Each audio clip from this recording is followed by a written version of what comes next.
everyone, I'm Rebecca and welcome back to my sewing room. Today I am starting on another Victorian project for the Victorian Festival, and that is an 1850s pagoda sleeved outfit. Now, I have made a pagoda sleeved outfit on this channel before, also out of plaid fabric, which is what we will be using today. But that was a couple of years ago already somehow, and I think it's time for a new one, and I think it's time specifically for a really spring-based one, and also one that is just a little bit simpler in style than that one. So this is the dress that I'm talking about that I made about 2.5 years ago. You may or may not remember it on this channel. I will link the playlist for those videos down below in the description. But again, we are working on much more springy type project here. And if you saw my recent vlog where I went to the Vancouver fabric stores with Truly Cosplay, you will know what fabric I am using, which is this silk right here. So this is a silk dupioni, and it is a textured silk dupioni. So like all of these little lines are actually texture, which is really, really cool. I'm not sure how they do that. I think it's like actually embroidery stitches, but I will be using this as the main fabric for both the bodice and the skirt, which will almost certainly be separate pieces. And then I will be using this yellow silk taffeta to go along with it, probably just for piping, but maybe also for a little bit of trim if I need some trim. The pattern that I will be using is Truly Victorian 440, which is the 1859 pagoda sleeve bodice. This is both the same pattern that I used for that project a few years ago, as well as the same pattern that I've been working with in my recent videos here on my yellow ball gown. But obviously the ball gown has a lot of differences in the way that the pattern is cut, necklines, etc., also waistlines. So this one requires a separate mock-up that I will be fitting at the same time as doing that other pattern. So basically what you are seeing here is that I'm kind of going to be working a little bit concurrently over both of those projects. And so this is actually being filmed at the same time as that other project that you have already watched the video on. And by the time you see this video, you will know what order these videos are coming out in. But at this point, I don't know if I'm going to be like interspersing these together or if it's going to be entirely ball gown and then entirely this project. But that is how I am going to be working on them. So the first thing that we are going to be starting with is the bodice mock-up. Now, what's happening with this bodice mock-up pieces is that I am actually using the same side back pieces as for the ball gown, because that really doesn't change. For the front, I've cut separate fronts, and for the back, I'm actually using the same back that I used 2.5 years ago because I kept that as a fabric pattern. That's something that I recommend doing if you have a pattern that you have used. Keep your mock-up, because it saves you the trouble. Even if you have like certain alterations that you've made in the future, like I couldn't reuse the bodice fronts because I had made alterations that weren't actually part of that piece of fabric, but I was able to use the back for this, so yay. Now, the way that this bodice is going to differ a little bit is that this is going to be a flat waist. It is not going to have a point in the center front, nor a point in the center back. It's going to be flat all the way around. Haven't decided yet if that means that it's going to tuck into the skirt or if it is going to sit right over the skirt waistband. So I'm going to figure that out as I go. And we are going to do just a basic pagoda sleeve, like coming from the dropped shoulder, as opposed to having a fitted section on top, which is, I believe, what I did with the purple one a few years ago. I had a fitted section. So this one's going to be a little bit simpler, buttons up the front, which is why, again, we're doing a separate bodice mock-up to like the ball gown, which had a back closure. And yeah, let's go ahead and just try on this mock-up. Here is the bodice mock-up, and I am happy to say that this is somehow basically perfect. What I did already do was that this was just overlapping a tiny bit too much, so I just folded it in a little bit further. I think it's probably about 1/4 inch off that just kind of comes like right up here. So I will just make this not straight on the grain, because I think that's how, actually no, I had already had it curved in a little bit, so I'll just have to curve it in just a little bit more there, just so it doesn't like cross over.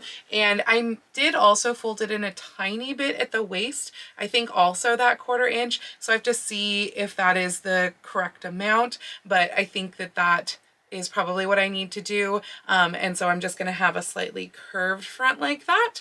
And then I do need to shorten this bodice. I wasn't sure, like in cutting it out, where exactly my waist was going to hit and where I needed it to hit. So I'm going to cut off the point and also the point in the back, which is good because also right now, for some reason, by having this point, I think the waist itself, like the narrowest part of the waist, is sitting a little bit low. And what that's doing is it's kind of creating wrinkles in the back where there otherwise shouldn't be wrinkles. So I am just going to cut off the excess there, leaving enough for seam allowance to like turn and bind the bottom of it. I think that I do want to have the bodice sit over the skirt waistband. I feel like that's more common, but I am going to dig into a little bit further because otherwise I will actually make it about 1 inch longer than where it needs to be so that it can tuck in and stay in a little bit better. But I do think, generally speaking, that they went over if they were not connected to the skirt completely, which I do want to have 2 separate pieces here. So yeah, otherwise it looks great. This wrinkle here is just because they would often put padding right here on the sides of the bodice, and so that wrinkle without padding is perfectly normal. I also think that the drop shoulder is where I want it, but again, I'm just going to study my inspiration images a little bit and double check that I want it quite that low, because I feel like it dropped lower in the 60s and in the 50s it was just a little bit higher. So I may take that up like a ½ inch, but it is really, really close. So yeah, here we go. I'm going to look at those tweaks, do some studying, and hopefully I'll be able to cut out the actual silk. Quick update with my research findings. The shoulders are perfect as they are, so great. And it seems like if it is a separate bodice, it is closed over the skirt waistband. What is probably more common is to have the bodice attached and have a dog leg closure, which means it's basically like attached here and then the skirt closes one way and the bodice closes another. So they're not lined up. They're like in different places. That was probably the most common thing for this era, but I really would like mine to be separate pieces. So what I will probably do is have some hooks and bars that connect them. And then what I may also do, because this is also kind of the only reason why you see skirts over, is if they have a decorative waistband, I probably will just have a little like ribbon sash or something like that that I wear around just as a bit of contrast. I've been thinking about that, so I may add that at the end, and that will kind of hide the overlap entirely. But yeah, I'm going to cut this to a place where it is the height to overlap the waistband and to have seam allowance plus that. So that will be all I need to do, is just cut off the excess, and then I am good to cut out the actual silk. So one thing you have to keep in mind as you are cutting out plaids is that you probably want them to match in every direction. So I have already cut out the first piece of the bodice front right here, and now I am cutting out the second piece. And what I'm trying to do is line this up in every place. So lining up the plaids going this way, lining up the plaids going this way, doing the same thing on this side. And frankly, sometimes you kind of have to work at this and stretch and move it on the bias to get it to work, which is what I've to do right now. Can't show that to you because I'm holding the camera and you need 2 hands to do that, but you really do have to work it out. I know that from here it looks aligned mostly, but as you can see, it's not aligned over here. So I need to make it a little bit more perfect, and then I can cut out the second piece. So sometimes the fabric just really fights you and there's pretty much nothing you can do. This stripe is definitely narrower than this stripe. I might see if the other side of this width of fabric is a little bit more of a match, because that sort of thing is super annoying and there's really nothing you can do because this doesn't stretch on the grain, it only stretches on the bias. As it turns out, it was in fact a better fit for the other side of the bolt of fabric, like the other side of the width, and that makes a lot of sense because this is the selvage and this was cut next to the selvage, and when you get towards the selvage on a lot of these, it tends to warp a little bit. You can see that happening kind of right here where it curves down, and so that makes a little bit of sense of why it's matching better on this side. And also we don't have the issue where stripes are wider, so I mean that one may be the smidgen, but mostly it is the same width. So I think that fits really well. Like you can barely see it right now. You can only really see it because of the corner that's sticking up there. So let's cut out the second side. And the next thing is, of course, with a plaid this bold, ideally you want to match the plaid across the seams as well. The problem here is that If I were to cut this on the grain as it's supposed to be, you can see that this fabric is dotted and those dots are the grain, which really helps.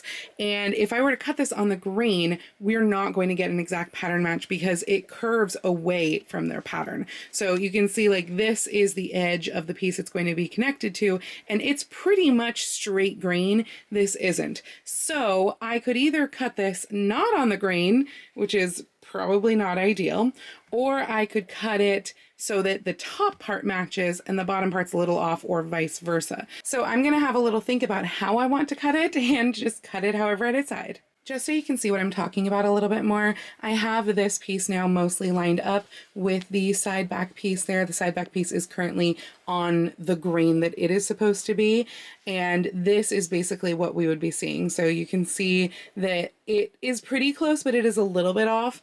I think though that it's going to be close enough that it will hopefully be okay. So I think I am going to cut it on the correct grain and hope that it turns out all right. Though the other thing that you have to check if you're looking at something like this, remember it's not the very edge that you want to line up, it's like 1/2 inch or whatever your seam allowance is in. So that's why I have now shifted this down just a skosh, because although it looks off here, it should ideally match up on the actual seam allowance. On this seam, it is even harder to match plaids because we have really different curves going on. We've got this one that we're trying to match to this one. So what I've actually just gone and done is kind of starting right here, which is the bottom of this piece. This was from my previous bodice, but starting right there, I have lined up the seam allowance and just kind of eased this around without actually pinning it in place, but easing it so that it fits into the seam. And I have marked the little pink marks everywhere that like these plaid sections are. So basically the border, the center, and then the other border. So like you can see that right there. And so like this should match with one of those little yellow white stripes. This area right here should match with one of the little yellow white stripes. And then up here is also one where it kind of begins, because up here it's very weird and it's going to be like that. And obviously there is absolutely no way for me to get all of that correct, but we're going to try to get it as correct as possible. Yeah, I mean, there's literally no way. Like if I do this one right here, then this one is wildly off and this one is even more off. So honestly, I don't think it really matters. We just have to make this look kind of nice. I just did the math for skirt panels on here, and I took a note down somewhere. I think it honestly came from Couture Courtesan like years ago, about kind of if your hoop is this big, then your skirt should be this big. And just like the note that I had written down was 116-inch hoop equals 200 inches of skirt circumference. And my hoop is a little bit bigger than 116 inches. I think it was just slightly larger than my 120-inch measuring tape, so I think it was about like 125. So this fabric is about 54 inches wide, and therefore it should be just about right to do 4 panels. So I just checked through to make sure that I had enough to do 4 panels. I do. That still leaves enough to cut out the pagoda sleeves, because that should be the last thing that I need to cut out. I hope I'm not forgetting anything. I do need to cut out pockets, but those can be out of whatever. So I'm gonna do 4 panels of this. The front measurement that I need, because I like a deep hem on this type of skirt, so the front measurement that I'm going for is 53 inches. The back measurement is 54 inches. To be honest, it's probably a little overkill, but I have a bad habit of like always cutting my skirts just a little bit too short. So I would rather have that deeper hem, have the ability to play with the length, than have a skirt that's too short, even knowing that this is going to be for like walking around town. So yeah, I'm just going to cut 4 panels of this. I'm not going to rip it like I normally do, because I kind of think that the embroidery threads going through here would prevent me from ripping, but luckily the fabric gives me a very nice grid on which to cut, even though it doesn't look like it was cut on that grid to begin with. So I'm going to have to check the very top here, because it seems just slightly off, a little bit lower on this side of, oh yeah, it is.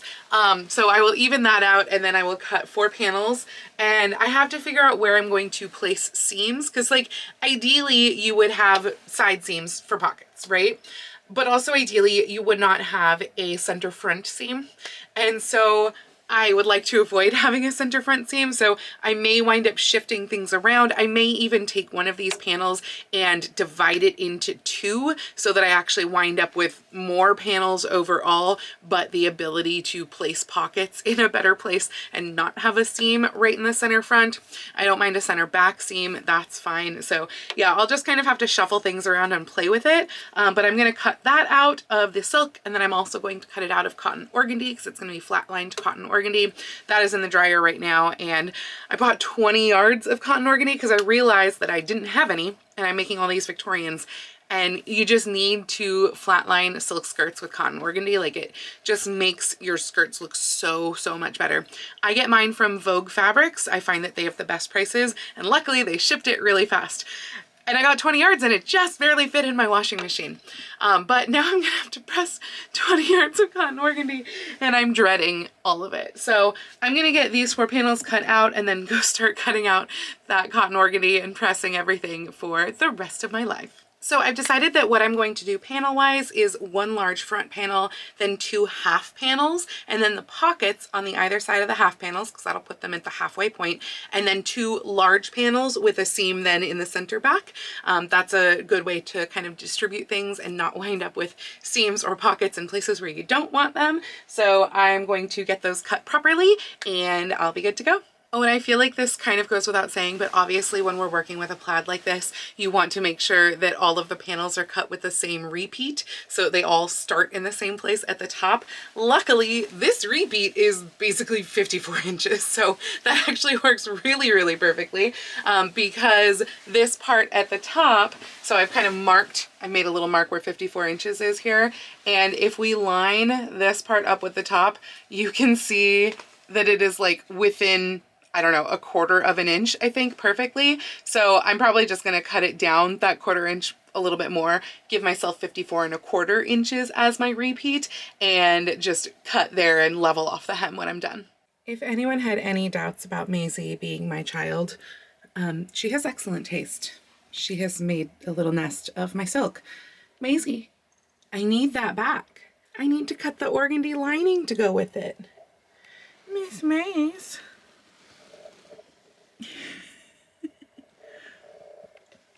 I have all of these silk pieces of my bodice cut out, but when I went to go cut out the lining, or like the interlining, what I normally use is cotton twill. Naturally, I don't have any cotton twill in my stash. And of course, Joann's is now a questionable option. So I did call Joann's this morning to see if they were meant to have cotton twill, and they said they had 9 yards. So I went to Joann's. No twill was found anywhere. So I do have the cotton sateen. That was kind of what I was like purchasing it for, was to use as linings, but frankly, in combination with the silk, it just doesn't have enough body. It is still too thin to use as a lining. Traditionally, they would have used a polished cotton, which is a lot stiffer and has a lot more of its own body because it has that kind of chemical process of the polishing in there. And so I looked around Joann's to see if I could find something similar, something maybe with a little bit more body, but that would still be cotton. And I found 2 options. I found cotton canvas, which felt like it had a little bit more body in Joann's. This is their version of canvas, which is, you know, not sturdy whatsoever. This isn't like the duck cloth canvas. This is just what is labeled cotton canvas. And frankly, it's not gonna work. Like, it's maybe a little bit heavier than the cotton sateen, but it has no like body to it whatsoever. It's totally drapey. However, speaking of drapery, the other thing that I found was this, which I think it had been labeled as like fire retardant cotton. It was super cheap. Right now, the fabrics are up to largely between 30 to 50% off. This happened to be a 50% off. It was in the home deck section, and so it made it $4 a yard. So I actually got 5 yards of this, and I tested a little swatch of it to see like what happens when you wash it, because I don't really want like a chemical treatment fire retardant stuff on it, but I wanted the body, and luckily it seemed like it kept the body even once the stuff was washed off of it. So I just put this all through the washer and dryer. It definitely still has its body. It's maybe a little bit too much body, but you know, we can't question these things because we don't have access to fabrics stat like, you know, we have always hoped that we would have in our entire life.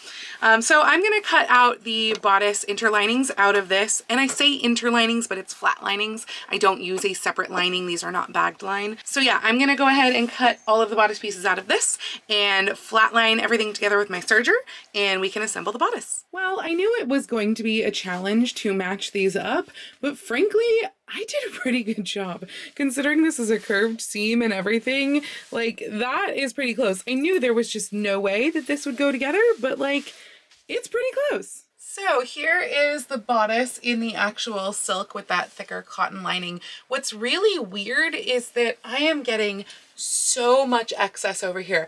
And now, yes, there should be padding, like some padding in here. So maybe what I need to do is just like take a little pad and put it in there and see if that fixes everything.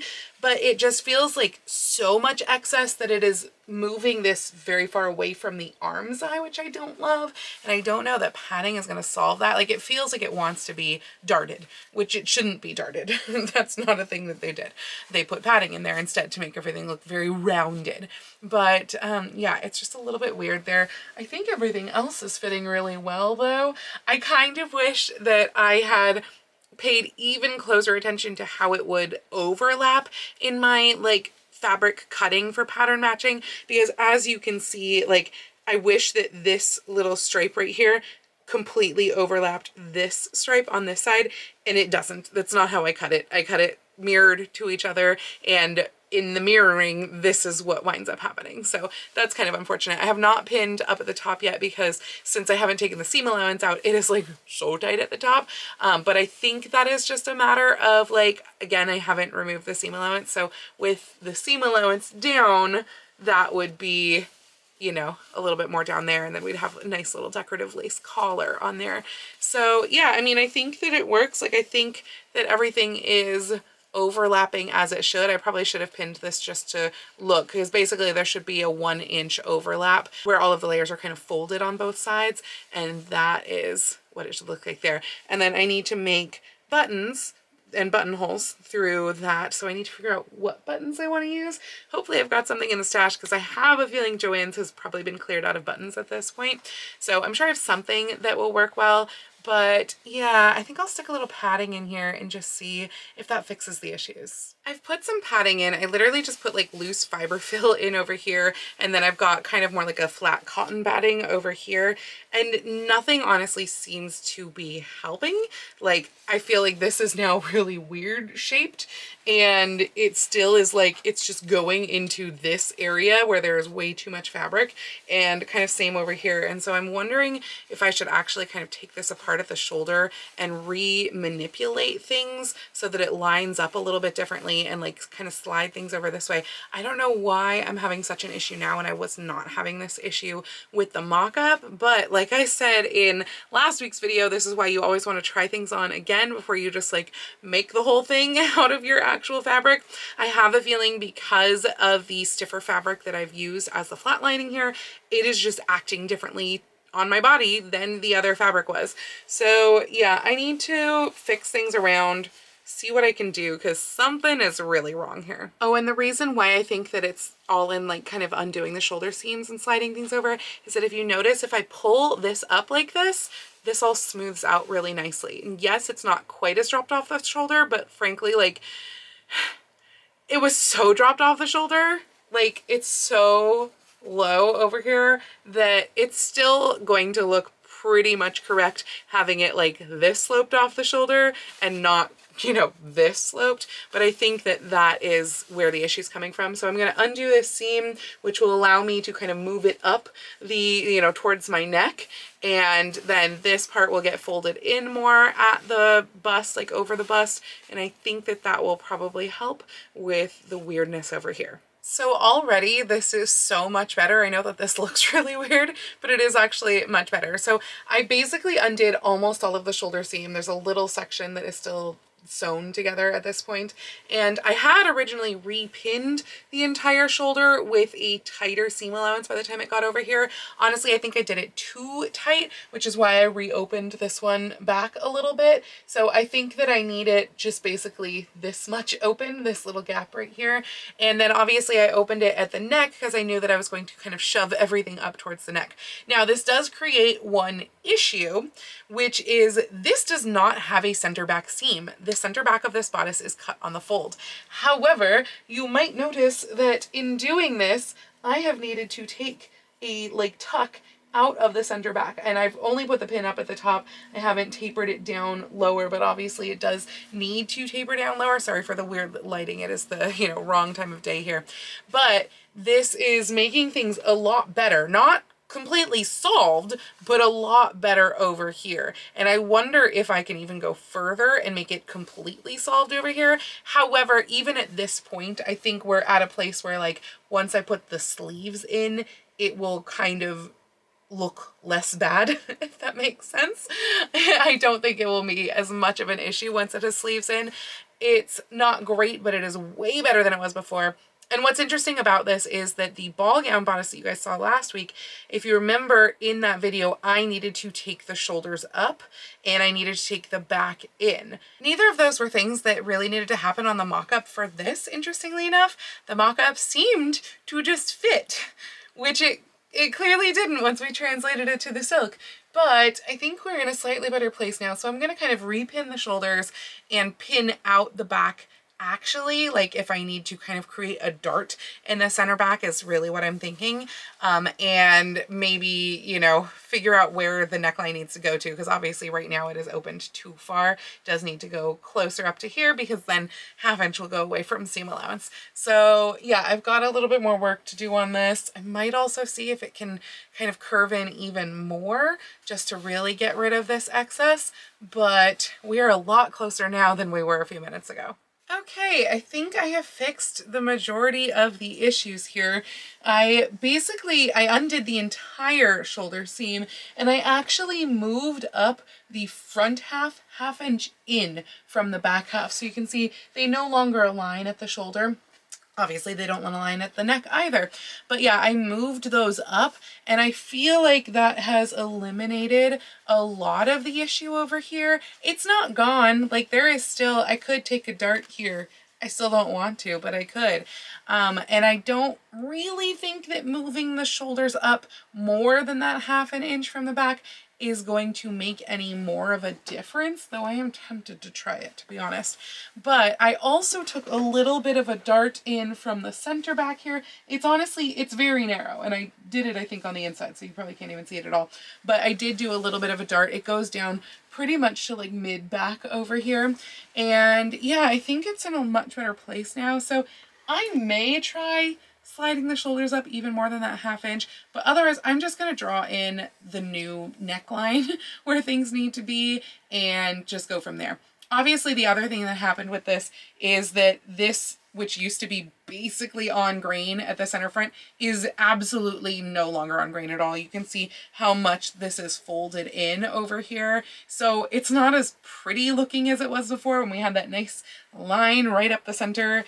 But to be honest, this is what usually happens to me anyway, because I usually wind up having quite a curve in that center front, and I just totally nicked myself with a pin. But yeah, I think we are doing much better here. If I make any further tweaks, I'll show you, but otherwise I think we're good to go. The lighting has become basically impossible in this room, so I do apologize for how bad it has gotten, but it's so much better. Look at the fit now. The fit is really great. I know you can probably not even see it because there is so much weird lighting here, but to get good lighting, I literally have to be on my sewing table, and even that might not work. So yeah, look at that. Okay, we fixed everything. So I just need to cut this neckline so that it's the right, shape and not with all this excess. Cut the extra bit off here because we're now 1 inch displaced. And I think we're done. I obviously need to sew the shoulders and sew the center back seam that are currently pinned, but glaringly, it's a success. I've basically done everything that I told you guys about. I've cut off like all of the excess, like at the shoulder, the neckline, etc. I have repressed the fronts here. I have even picked out buttons, which I luckily had in my stash. They look like this. I am going back and forth on whether I want to do functional buttonholes or not. I would say that the majority of bodices of this era that had buttons had functional buttonholes, but not all. Some of them had hooks and bars underneath, so that is an option. But I don't know, I like the idea of doing buttonholes. The one thing is that most of the bodices of this era that had buttonholes, at least 60%, had horizontal buttonholes, and I don't think I have enough of my facing here to do a horizontal buttonhole, because the buttonhole would wind up probably going past the edge of the facing. So, I mean, I could do vertical buttonholes. That is a thing. It's just a little bit less common. So while I waffle on all of that, I am going to bind the neckline with some of the bias tape that I got from my haul at Joann's. So I'm going to bind that off, and actually I suppose I could bind the waist too. I think I'm going to wait on the waist though for now and do the neckline and then figure out buttonholes, and then we can move on to sleeves. So it dawned on me that instead of doing binding for the neckline, I was going to make piping for both the neckline and also the arm size here and probably the bottoms of the sleeves. And I was going to do it out of the pale yellow fabric, but I've just kind of like held this up to the pale yellow, and I've got the collar that I'm probably using maybe pinned on to the edge of the neckline here, and I feel like that together looks really, really awful, and especially against my skin looks even worse. And I feel like it would be really disruptive in the arm's eye as well. So now I'm kind of like thinking, what would actually work? I would love to do blue, but this is really the only blue that I have, and it's a much more purpley blue. It is relatively close to this little blue, but that's not the dominant blue in this plaid. This is followed by maybe this, which I feel like I do have something semi-close to this, but I held it up and it just did not look. It reads so much more like brown blue than this part does. I don't have any green, so that's totally not an option. I wouldn't want the green super close to my face. I do have various ivories or off-whites, which I could do. And I have this little piece of piping of the more like ivory of it right here. And I'm not mad at it, it's just a little bit boring, and I don't know if I would love it over at the arm's eye either. The other option, of course, is that I could make piping out of the plaid, but frankly, I feel like when I was doing that, I was kind of holding up a diagonal bit up by this neckline here, and really the dominant is the green. Like, we just seem to see so much more of the green. I wish I had this blue for piping, but I just don't think I have any fabric in this color. I definitely don't have silk. I've already been through my silk, and this was the closest that I had, and you can just see how purple that is. And I feel like because it's got those pink purple undertones, it's just clashing with like the more yellow green of this. But I don't think I even have any other sort of fabric that is this color blue. I'm going to dig around through my fabric stash, see if I can find anything that could be made of piping with this color, but I don't know. And so maybe that means don't put piping in the neckline. They basically always piped arm's eyes, so I just feel like there needs to be piping there. The collar, I mean, yes, normally it would be piped as well, but we do have the collar hiding it, so it's less important in my opinion. But I'd love to find some sort of nice piping finish. So while I did find a blue that is kind of close-ish, frankly, this is actually the closest one. There is not enough of this to do piping at all. This, I think, is still a little bit on the purple side. And also I kind of, you know, put an edge over by the silk, and this just being cotton, honestly, I think this is poly cotton. It just looks not great. However, I do have this left over from my big, like, early bustle gown from 2020. This is cotton sateen, and I feel like the lighting is maybe not picking up the sheen right now, but it is not altogether awful next to the silk, and it brings out some of these lighter blue shades in there. So I think that that is what I'm going to go with. I'm going to make piping out of this leftover cotton sateen because I just really don't like the yellow, and the ivory is not quite right because it is really, it's a little too ivory for like these squares right here. You can see that it's a much darker tone, but on the other hand, the white, the lighter like off-white that I had looked really bad. So So yeah, I think for lack of anything better, we're gonna go with some cotton sateen. I have applied the piping now to the neckline and also to the arm size. I think it looks really nice. I'm glad that I went with this color. Like, look how well it coordinates with this sort of stripe here. So yeah, it looks nice. It doesn't look too cottony because it is sateen. And so on the neckline, I have to hand sew it down on the inside. These will just get incorporated into the sleeve seams once I go to add the sleeves. But in the meantime, I am going to turn my attention back to cutting out the skirt panels. I have hand sewn down all of the piping along the neckline, and also I've done the piping down here at the waist, and that means that it's time to do buttons and buttonholes.